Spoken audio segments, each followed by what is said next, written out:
హల్లెలూయా. దేవునికి మహిమ కలుగును గాక. దేవుని యొక్క వాక్యాన్ని చూద్దాం. యెషయా గ్రంథము 53 అధ్యాయము 4-5 వచనాలు. నిశ్చయముగా అతడు మన రోగములను భరించెను, మన వ్యసనములను వహించెను. ఆయనను మొత్తబడిన వానిగాను, దేవుని వలన బాధింపబడిన వానిగాను, శ్రమ నొందిన వానిగాను మనమతన్ని ఎంచితిమి. మన అతిక్రమ క్రియలను బట్టి అతడు గాయపరచబడెను, మన దోషములను బట్టి నలగగొట్టబడెను. మన సమాధానార్థమైన శిక్ష అతని మీద పడెను. అతడు పొందిన దెబ్బల చేత మనకు స్వస్థత కలుగుచున్నది. చూడండి, ఇక్కడ యేసు ప్రభు వారి గురించి ఎప్పుడో కొన్ని వందల సంవత్సరముల క్రితమే యెషయా భక్తుడి చేత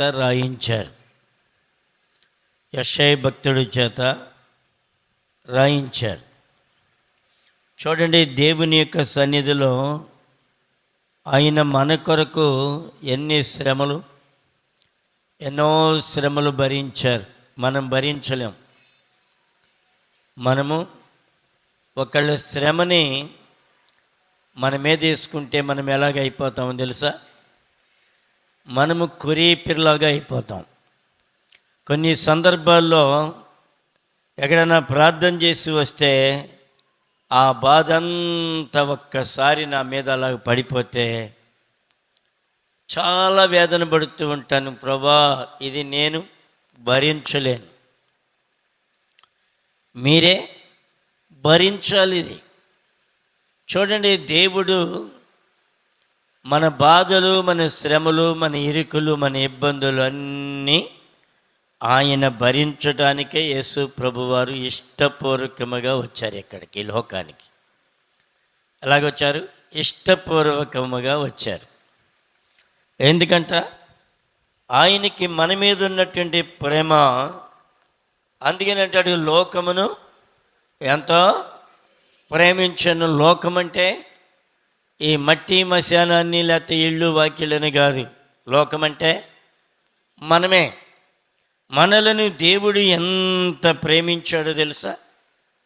ఒక తల్లి కానీ ఒక తండ్రి కానీ మన బాధలను భరించగలరా అంటే భరించలేరు. నాకు ఒకరోజు విపరీతమైనటువంటి కడుపులో నొప్పి వచ్చింది. ఆ కడుపులో నొప్పి వచ్చినప్పుడు నా తల్లి అందు ఆసుపత్రి తీసుకెళ్తాను పదంటే నేను మెలికలు తిరిగిపోతున్నాను, నడవలేను. దాదాపు 13-14 సంవత్సరాలు ఉంటాయి బహుశా. అంటే ఆమె సరే రా అని చెప్పి ఎత్తుకొని, ఆమె చాలా బలహీనరాలు, కన్న ప్రేమతో ఎత్తుకొని 4 అడుగులేసి, అయ్యా నేను మొయ్యలేకపోతున్నాను, సావరా, సస్తే పేడ వదిలిపోతావు అని ఎత్తి కింద నేలకేసి కొట్టింది. ఎవరు? సొంత తల్లి. ఎవరు కూడా మన బాధలను తీసి పెట్టలేరు, వారు మొయ్యలేరు. కొన్నిసార్లు నేను సేవకు వచ్చినప్పుడు ఆరంభ దినాల్లో చాలా చీకటి శక్తులతో బాధపడుతూ ఉండేవాడిని. రాత్రులు నిద్రపోనిచ్చే కాదు దెయ్యాలు. మానసికంగా ఆ వేదన పడుతూ ఉండేవాడిని. నెమ్మది లేక వేదన పడుతూ నా భార్యని లేపేవాడిని, లెగు కొంచెం ప్రార్థన చేయి, నాకేం బాగోలేదు, లెగు ప్రార్థన చేయంటే ఆమె చాలా ఇసుక్కునేది. కానీ చాలా బోరు నేర్చేవాడిని ప్రభు దగ్గర. ఒక దినము ఏమండి, తట్టుకోలేనటువంటి పరిస్థితి అన్నమాట. అది చెప్పడానికి కూడా ఊహించలేనటువంటి బాధ. ఎక్కడ? హృదయంలో. ఒక్కోసారి మనకి శారీర సంబంధమైనటువంటి బాధలు ఉంటాయి, అంతరంగ సంబంధమైనటువంటి పోరాటాలు కూడా మన దగ్గర ఉంటాయి. వీటిల్లో ఏమండి అత్యధికమైనటువంటి జయము మన తండ్రి అయిన దేవుని దగ్గర నుండే రావాలి. కాబట్టి ఆ దినాల్లో ఏమండి ఆ రాత్రంతా నిద్రపోలేదు, ఏడుస్తున్నాను, బోరిన ఏడ్చి ఏడ్చి ఏడ్చి ఏంటి ప్రభా నా పరిస్థితి ఇలాగ అయిపోయింది. మా సేవకుని దగ్గర నుండి నేను బయటకు వచ్చాను, సేవ ఆరంభించాను. ఈ సేవ ఆరంభించేటప్పుడే నన్ను చూసింది దయ్యం. అప్పుడు బోరుని ఏడుస్తున్నాను, ఏడ్చి ఏడ్చి ఏడ్చి 4 గంటల దాకా ఏడ్చి అలాగే పండుకుంటే ఒక దర్శనం వచ్చింది. ఏంటి ఆ దర్శనం అంటే, తెల్లని వస్త్రాలు వేసుకుని 2 సేవకులు మా గృహంలోకి వచ్చి వారు ప్రార్థన చేశారు. ప్రభా నేను దిక్కులేని అయిపోయాను, నాకు పరిస్థితి ఇలాగ ఉందని చెప్పి బోరుని ఏడ్చినందువలన ఏం చేశారు దేవుడు, 2 తెల్లని వస్త్రాలు వేసుకుని 2 సేవకులు వచ్చి ప్రార్థన చేయటం చూపించారు. సరే ఏదో అనుకున్నాను నేను. సరే పిరాట్లంక బాకీలకి వెళ్ళాను. పొద్దున్నే 6 గంటలకి వెళ్ళిపోయి అలవాటు, బండి వేసుకుని 6 గంటలకి వెళ్ళిపోయి 8:30కి 9 ఆ ప్రాంతంలో వచ్చాను. షాపు తీయాలి కాబట్టి ఈలోపు ఆ తెల్లని వస్త్రాలు వేసుకుని 2 సేవకులు నా ఇంట్లోనే కూర్చున్నారు. చెప్పట్లు కూడా దేవుణ్ణి మైంపరుద్దామా? చూడండి, ఒక ఆదరణ లేనటువంటి టైంలో, ఒక మనస్సులో నెమ్మది లేనటువంటి టైంలో దేవునికి మనం మొరపెట్టినప్పుడు దేవుడు ఎలాగ సహాయం చేస్తాడో తెలుసా? ఏమండి ఆ 2 సేవకులు ఎవరు అంటే ఆ తెనాలి ఆశీర్వాదం గారు, తర్వాత నాసుకుంట భూషణం గారు అనే 2 అనమాట. ఎటో పని నుండి వెళుతూ అలాగే ఇంటిలో ఉండి కూర్చున్నారు. 2 కూడా కుర్చీలు వేసుకుని 2 కూర్చున్నారు. చాలా ఆశ్చర్యం అనిపించింది. వాళ్ళు ఎంక చూడంగానే నా గుండె పగిలిపోయింది. ప్రభా రాత్రి చూపించావు, ఉదయానికి తీసుకొచ్చావు, నీకు వందనాలు ప్రభా. చూడండి ఎలాంటి కలవరాలు. ఆ కలవరాల టైంలో నిజంగా ఆ దేవుని సేవకులు వచ్చి ఆ నెత్తి మీద చేయబెట్టి ప్రార్థన చేసినప్పుడు ఎక్కడ లేని విడుదల దేవుడు నాకు అనుగ్రహించారు. ఒకసారి ఏమని ఎంతో కలవరం అంటే చాలా కలవరం, మనసంతా వేదన, గలిబిలైపోతున్నాను, చాలా గలిబిలి. సైతాన్ ఎప్పుడు ఏం చెప్పేది తెలుసా? బోసలు వెళ్తున్నాయి, షాపులో ఉన్నావు, ఇదిగో నీ తలకాయ తీసుకెళ్ళా, బొస్ కింద పెట్టి టైర్ కింద టప్పని పగిలిపోద్ది. ఎలాంటి తలంపులు వచ్చిన వాళ్ళు చేతులు ఎత్తండి ఒకసారి చూస్తాను నేను. తలంపులు రంతే వారి విశ్వాసులు కారు. తలంపులు వస్తాయి. తలంపులు అంటే నువ్వు చనిపో. అపవాది ఎప్పుడు కూడా నీ హృదయంలో లేకపోతే నీ తలంపుల్లో తలంపులు పెడుతూ ఉంటాడు. మా గురువు గారును ఇంకొక సేవకుడు కలిపి 2, అప్పుడు ఇంకా సేవకులు కాలేదు, వాళ్ళు విశ్వాసులు. సేవా పిలుపు ఉన్నటువంటి పరిస్థితిలో వాళ్ళు లేచారు. వారు ఏమండి ఆ భూషణం గారు అని చెప్పి నూజువేడు ఆ మంచి దైవజనుడు ఆయన దగ్గరికి వెళ్ళారు. అబ్బాయి మీకు తలంపులు వస్తున్నాయా అని అడిగారు. దేవుని సేవకులు అక్కడ ఉన్నటువంటి దైవజనుడు అడిగాడు, అబ్బాయి మీకు తలంపులు వస్తున్నాయా అని. అప్పుడు ఆ తలంపులు వస్తున్నాయి అన్నప్పుడు వీళ్ళు ఏం చెప్పాల్సిందో అర్థం కావట్లా. వస్తున్నాయి అంటే పనికిరామంటాడేమో, రావట్లేదంటే ఇంకేమంటాడో అని మెదలకుండా అలాగే ఆగిపోయారు. ఆగిపోతే అప్పుడు దేవుని సేవకుడు అన్నాడు, తలంపులు వస్తున్నాయి రావట్లేదు కరెక్ట్గా చెప్పి, వస్తున్నాయి కదా మీకు అన్నాడు. అవునండి అన్నాడు. మీరు మారు మనసు పొందారు అని చెప్పాడు. మారు మనసు పొందిన వారికి గుర్తేంటో తెలుసా? తలంపులు, విపరీతమైన తలంపులు. మొదట తలంపుల మెట్టు, ఈ మెట్టులో నుండి నీవు అభివృద్ధి చెందాలి. చూడండి, ఒకరోజు ఆ షాపు దగ్గర చాలా గలిబిలైపోతూ, ప్రభా నీవెవరిని తీసుకొస్తానో తెలియదు, ఒక సేవకుని తీసుకురా ఈ షాపు దగ్గరికి, నాకు ప్రార్థన చేయాలి అర్జెంటుగా అని బోరిని ఏడుస్తూ నాలోనే ప్రార్థన చేస్తూ ఉంటే ఏం జరిగిందో తెలుసా? అప్పుడు పుసులూరు ఇస్మాయిల్ గారు బ్యాగ్ వేసుకుని షాపులోకి వచ్చాడు. వందనాలు అయ్యా, నన్ను పేనం లేచి వచ్చేసింది. ఆపడినే లేచి కౌంటర్లోంచి బయటకు వచ్చి అన్నాను, మీ చెయ్యి అర్జెంటుగా నా తల మీద పెట్టి ప్రార్థన చేయండి అన్న. ఎందుకన్నాడు. ఎందుకో నాకు తెలియదు, కానీ నీ చెయ్యి నా తల మీద పెట్టి ఇమ్మీడియట్గా నువ్వు ప్రార్థన చేయాలన్నాను. అంటే ప్రభా ఈ బిడ్డ ఎందుకు ప్రార్థన చేయమన్నాడో నాకు తెలియదు, కానీ నేను ప్రార్థన చేస్తున్నానని ఆయన ప్రార్థన చేశాడు. అవన్నీ టక్కన ఎగిరిపోయినాయి. దేవుడు ఎంత గొప్ప విజయం ఇచ్చాడు తెలుసా? మన జీవితంలో దేవుడు ఎల్లప్పుడూ కూడా విడుదల ఇవ్వడానికి ఆయన చూస్తూ ఉంటాడు. కానీ నువ్వు తీసుకోవడానికి నువ్వు ఇష్టంగా ఉన్నావా?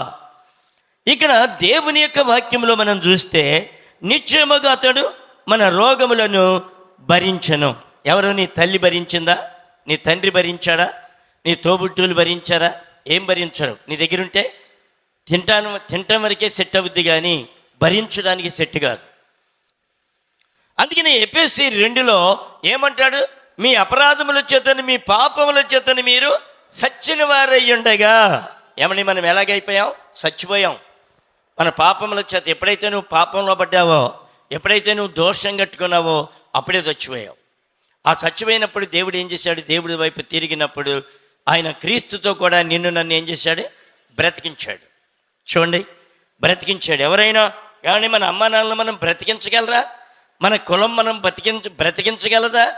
అందుకని దేవుడు ఏమని నిశ్చయముగా ఇక్కడ ఏమన్నాడు?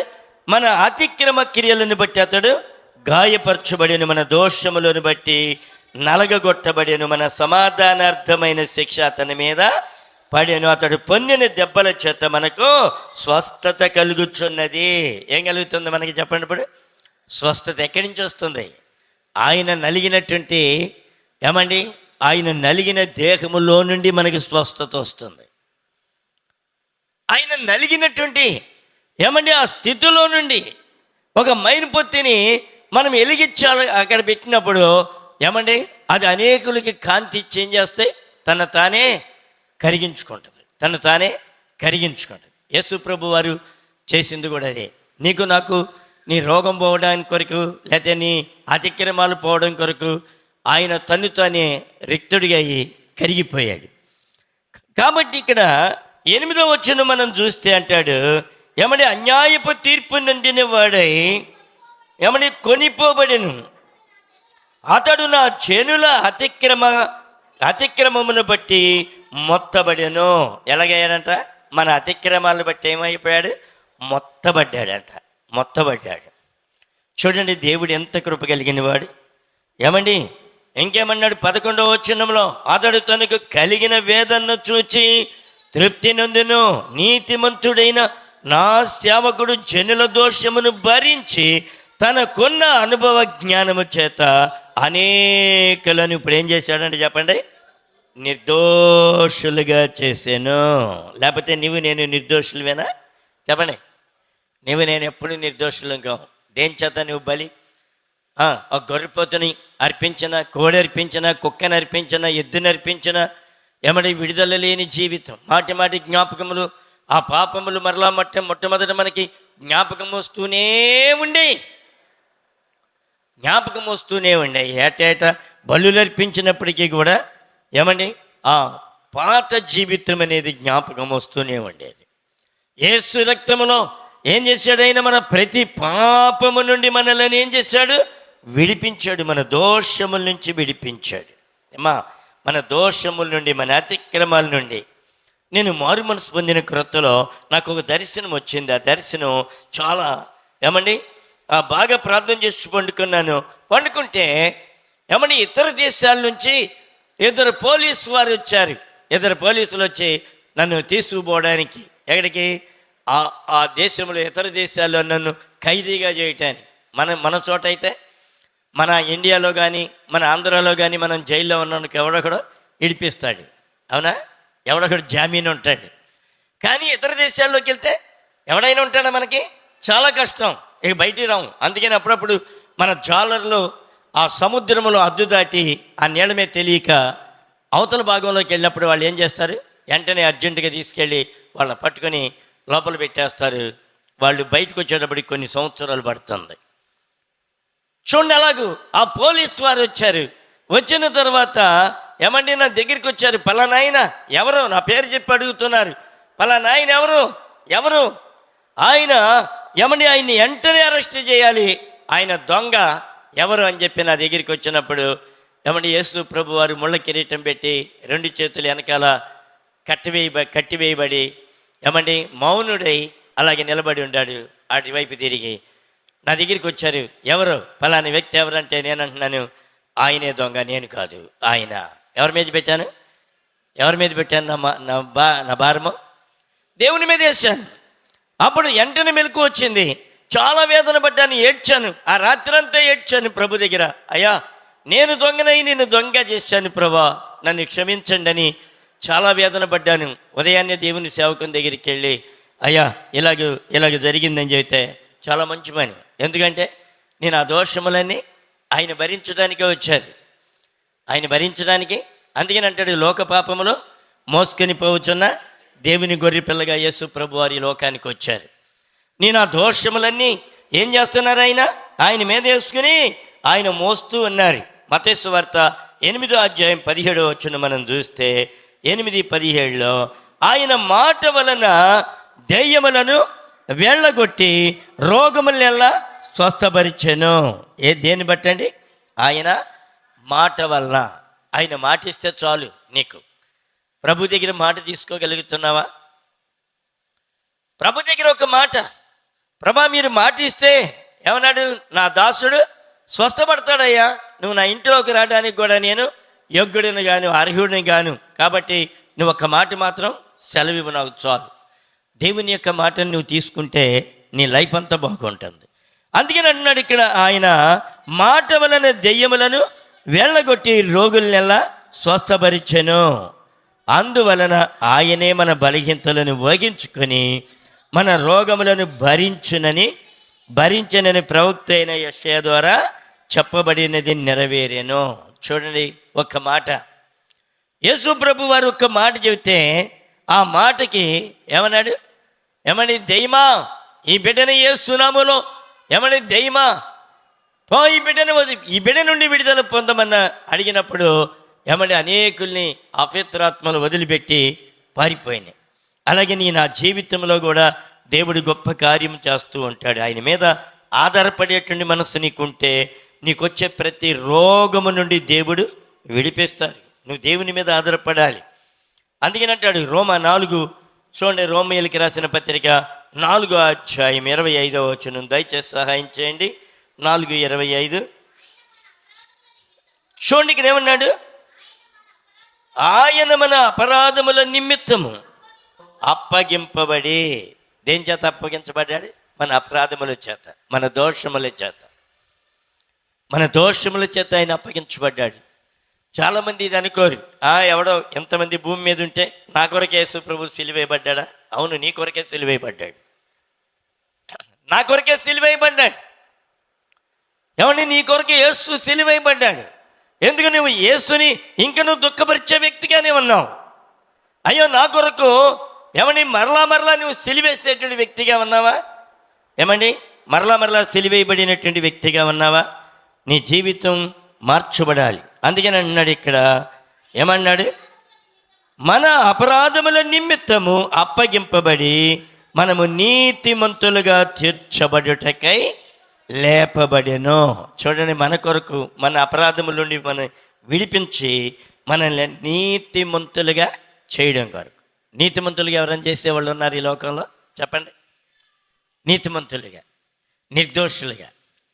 ఏమండి, నీ పాపాన్నంతా కూడా ఆయన క్షమించి సమస్త దుర్నీతి నుండి మనల్ని విడిపించి పవిత్రులుగా చేయను. ఆయన పవిత్రపరుస్తూ ఉంటాడు మనల్ని. కానీ ఆయన దగ్గర మనం వేడుకోవాలి కృపతో. ఆయన కృప కొరకు మనం ప్రార్థన చేస్తూ ఉండాలి, కన్నీరు విడుస్తూ ఉండాలి. ప్రభుని వేడుకుంటే ప్రభు మనకి సహాయం చేస్తూ ఉంటారు ఆయన. అందుకనే 1 కొరింథీ 15:3 మనం చూస్తే ఏమంటాడు చూడండి, 15:3 ఏమన్నాడు ఇక్కడ, మన పాపముల నిమిత్తము మృతి పొందెను, సమాధి చేయబడెను, లేఖనముల ప్రకారము 3వ దినమున లేపబడెను. దేవుడు ఎవరి కోసం? నీ నా పాపముల కోసమే ఆయన మృతి చెందాడు. నీకు నాకు నీ స్వభావం చెడ్డ స్వభావం. మనుషుల యొక్క స్వభావం చెప్పండి, ఈ మెటీరియలే అలాంటిది. ఈ మెటీరియలే దౌర్భాగ్యమైన మెటీరియల్. అవునా? ఈ దినము యేసుని ఎంతో ప్రేమిస్తావు, తర్వాత రేపు ఎల్లుండి వచ్చేటప్పటికి ఏమైపోద్ది? నీ స్వభావం అంతా మారిపోద్ది, కోడి టైప్. అందుకని అంటాడు 2 పేతురు 2:22 అంటాడు, కుక్క తన వాంతికి తిరిగినట్లు కడగబడిన పంది బురదలో దొర్లినట్టుగా నీవు నేను ఉండామేమో కేళ ప్రియ తల్లి. ఇక నేను చేయకూడదు ఈ పాపాన్ని, లేకపోతే నేను ఈ అబద్ధం ఆడకూడదు. అయ్యో యేసుని నువ్వు మాటి మాటికి సిలివేసేది దేనికో తెలుసా? ఏమండి, ఎరిగి ఎరిగి చెడిపోవడం, ఎరిగి ఎరిగి చెడిపోవడం. అయ్యో నేను అబద్ధం ఆడకూడదు కదా అని నీకు తెలీదా? తెలుసు, అయినా ఆడుతూనే ఉంటావు. అప్పుడు ఏమవుతుంది? యేసు నీ వైపు చూసి కన్నీరు విడుస్తున్నాడు. ఎవరిని చూసి కన్నీరు విడిచాడు యేసు ప్రభు బైబిల్లో? చెప్పండి, ఎవరిని చూసి విడిచాడు? ఎవరిని చూసి?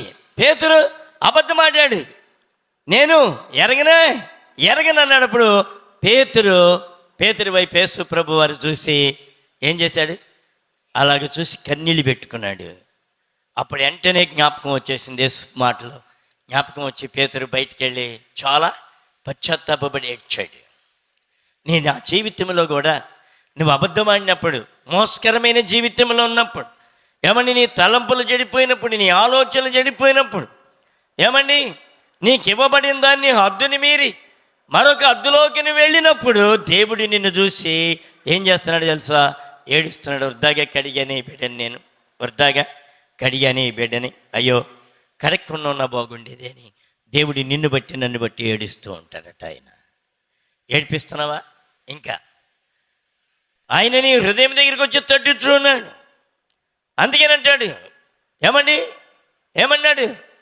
నీ హృదయం దగ్గరికి వచ్చి నేను తట్టుచున్నాను. ప్రకటన గ్రంథంలో అంటాడు, ఇదిగో నేను తలుపు యొద్ద నిలిచిని తట్టుచున్నాను, ఎవడైనా నా స్వరమిని తలుపు తీసిన ఎడల. ఏం చేస్తున్నావు? తలుపు తీసావు, బాగానే ఉంది, చేర్చుకున్నావు, బాగానే ఉంది, కడిగాడు, బాగానే ఉంది. మరలా బుద్ధిపూర్వకంగా పాపంలోకి వెళ్ళిపోతున్నావా? ఒక దొరగారు పందిని ఏమండి చక్కగా పెంచుకోవాలనుకున్నాడు. ఒక పందిని ఏమండి అందరూ గొర్రెలు మేపుతారు, గొర్రెలు పెంచుతారు, కోళ్ళను పెంచుతారు, కుక్కలను పెంచుతారు, అన్నిటినీ పెంచుతారు. కానీ పందుల్ని పెంచేవారు ఎవరంటే వాటిని మేపుకునేవారే పెంచుతారు. కానీ ఎవరు పడితే వాళ్ళు మేపరు, ఎవరు పడితే వాళ్ళు పెంచరు.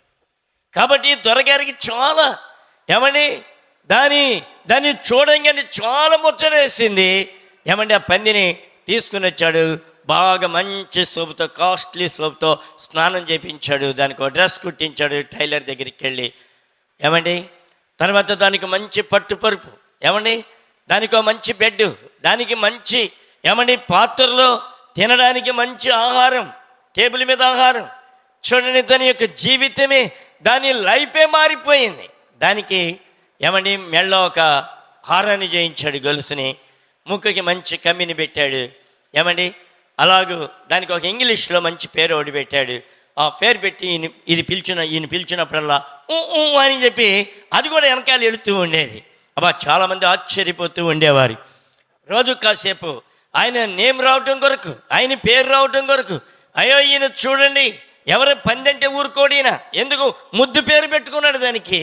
ఈ ముద్దు పేరుతో పిలవంగానే అది కూడా వెనకబడి వస్తూ ఉండేది. రోజుకొకసారి ఓ ట్రిప్ వేసేవాళ్ళు ఊళ్ళో, పిల్లలందరూ కూడా దాన్ని ఎంబడబడి చాలా చక్కగా ఉన్న ముచ్చట పడేవాళ్ళు.